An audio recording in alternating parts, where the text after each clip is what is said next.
We also found that by providing clear communication, additional support, and training to volunteers is a best practice to keep them engaged. According to one research study, allowing volunteers to understand how their role plays into a bigger picture will provide role clarity. As a result, it will increase their engagement and continue intrinsic motivation to volunteer. With the COVID-19 pandemic, it has been a struggle to have volunteers engage with nonprofits, as most volunteers are meeting with others over these video conferencing platforms, such as Zoom, Google Hangout, or even Microsoft Teams.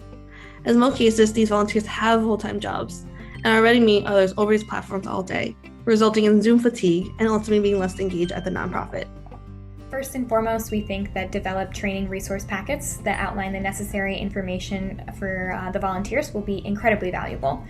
We do recommend that these be separate packets for the ESL and citizenship classes so that the information in them is both thorough and role-specific.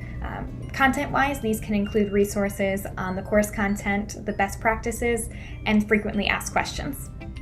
Our second recommendation would be to conduct orientation sessions for incoming volunteer cohorts. These do not need to be large cohorts. It could be anywhere from 2 to 3 volunteers that are incoming, or larger groups if you have those volunteer numbers as well.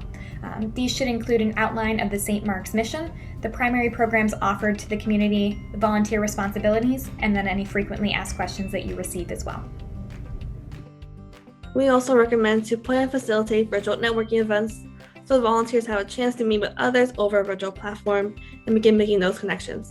However, meeting each other over a virtual environment may not be as exciting because it lacks that personal connection we're used to having in person.